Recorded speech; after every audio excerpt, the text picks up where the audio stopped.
selamat datang di podcast seputar isu-isu dunia pendidikan. Kami dari kelompok 20 Girnika Sektor 4. Perkenalkan, nama saya Aska Laila. Saya Muhammad Fatah Nuridayat. Saya Sylvia Srimelani. Oke, hari ini kita akan ngobrol tentang salah satu topik yang paling sering ditanyain mahasiswa nih, yaitu beasiswa. Banyak banget mahasiswa yang dapat beasiswa, yang pengen dapat beasiswa, tapi masih bingung gimana cara mulainya. Untuk itu, kita kedatangan tamu spesial yaitu Teh Vina, yang sudah berpengalaman banget nih di dunia beasiswa. Halo Teteh, apa kabar? Halo, alhamdulillah baik. Sebelum kita masuk ke pembahasan, boleh Teteh silakan perkenalkan diri dulu supaya teman-teman lebih kenal. Oke, selamat sore teman-teman semua. Perkenalkan nama saya Pina Vanessa Agustin. Saya dari Prodi PGSD angkatan 24. Kalau boleh tahu Teteh, kesibukannya apa sekarang? Untuk kesibukannya akhir-akhir ini tuh karena lagi banyak kegiatan banget ya. Iya. Salah satunya mempersiapkan kalian mahasiswa baru. Terus juga ada beberapa proker atau program kerja gitu dari Hima tersendiri gitu. Kalau dari himanya berarti Himpunan Mahasiswa PGSD ya? Iya, betul sekali. Kalau boleh tahu Teteh bagian apanya?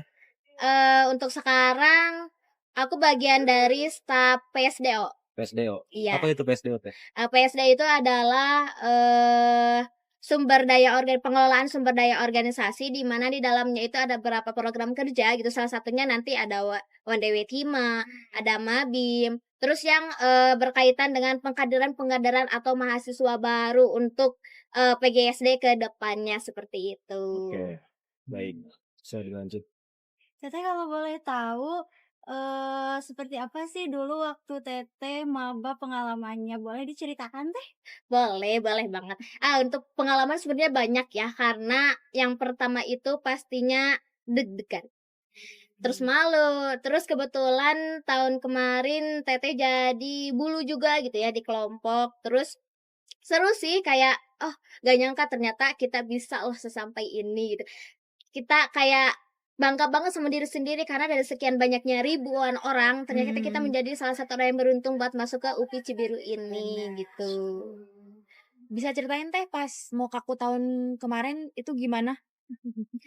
Untuk Mokaku tahun kemarin seru seru banget, sumpah seru banget. Itu kita dapat relasi baru, teman baru, terus kita tahu juga seputar dunia kampus, tahu muka direktur gitu, wakil direktur, terus ada kating-kating juga, bahkan bisa cari jodoh juga sih. Oh. Kalau buat yang jomblo ya.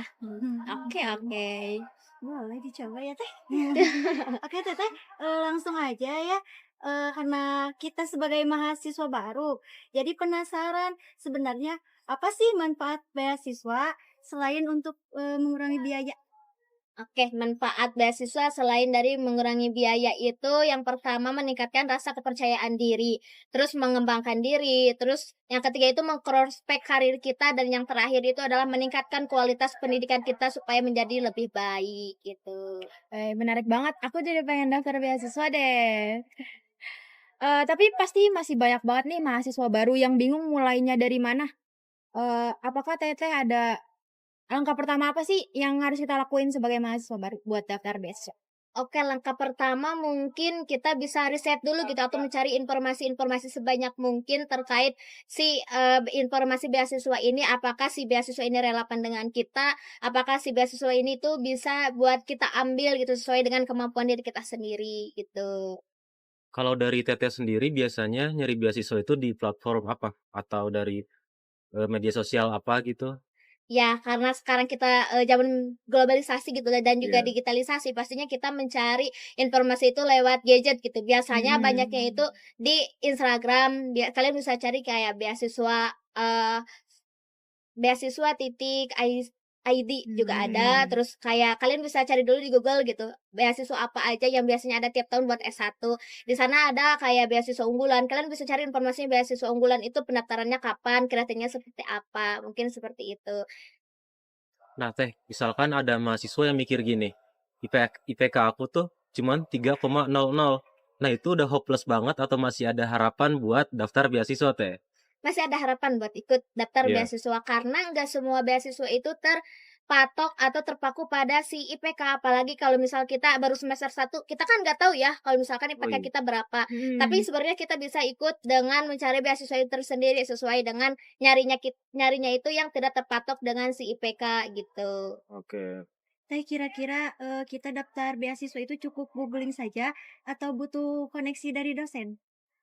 Sebetulnya dua-duanya juga butuh ya, tapi yang paling utama itu adalah kemauan dari diri kita sendiri untuk mencari informasi tentang beasiswa tersebut. Seperti yang tadi udah dikatakan, boleh kita riset di media sosial, boleh tapi biasanya ada tambahan dari advokasi-advokasi hima-hima tertentu gitu, dan paling nanti ditambahin dari dosen kalau misalkan kalian udah masuk ke dunia perkuliahan, seperti itu. Oke Teh, kira-kira apa sih tips paling penting tapi sering banget nih dilupain sama mahasiswa? Itu tuh berpeluang besar banget dapat beasiswa. Salah satunya adalah aktif organisasi gitu, karena, aktif organisasi ini tuh menjadi poin yang sangat penting selain dari akademik yang bagus, dan akademiknya juga pasti harus setara atau sama gitu dengan si akademik tersebut. Dan juga dalam organisasi ini tuh tentunya banyak hal-hal atau banyak-banyak sekali manfaatnya, salah satunya bisa, meningkatkan rasa kepercayaan diri kita terhadap nanti kita mau menghadapi wawancara saat beasiswa Mmm, tersebut, gitu. Oke, baik. Kalau gini Teh, kalau bagian yang paling tricky itu bagian esai, surat rekomendasi, atau bagian wawancara Teh? Wawancara sama esai. Wawancara sama esai. Iya, Kalau boleh tahu betul. kenapa gitu? Karena tentunya kalau di dalam wawancara tuh mindset kitanya yang masih kurang atau kayak pemikiran kitanya yang, overthinking terlalu, kita takut mencoba, takut gagal, terus, takut kalau misal jawaban kita tuh tidak memuaskan si pihak beasiswa tersebut. Kalau untuk esai tersendiri apalagi kita masih maba ya, masih kurang mengerti bagaimana sih cara penulisan esai yang baik, terus selain itu juga takutnya esai kita tuh tidak relevan dengan apa yang dimaksud atau yang dijadikan tujuan oleh si beasiswa tersendiri gitu. Berarti, apa namanya, menjaga pikiran saat wawancara itu penting banget ya Teh? Penting banget, Iya, biar nggak blunder gitu. betul. Iya. Oke, kalau menurut Teteh, apa sih kesalahan yang paling umum bikin orang gagal dapat beasiswa?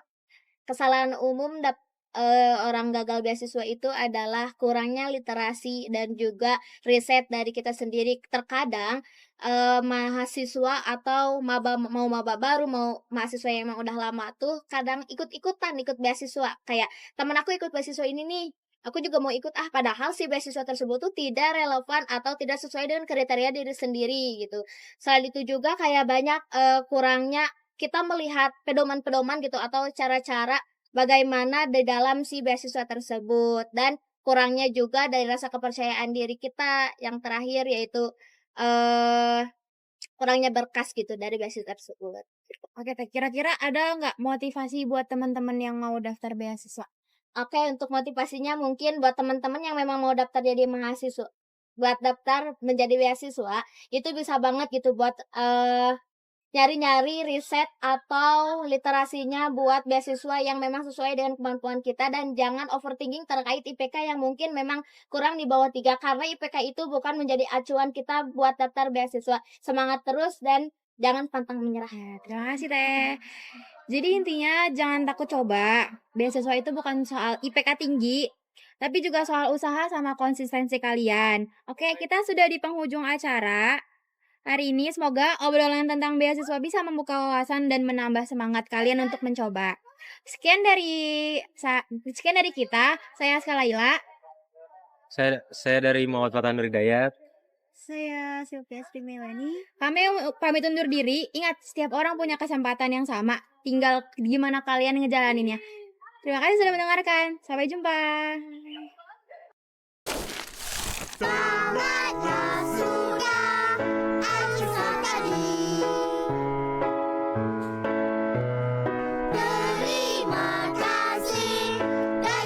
lagi.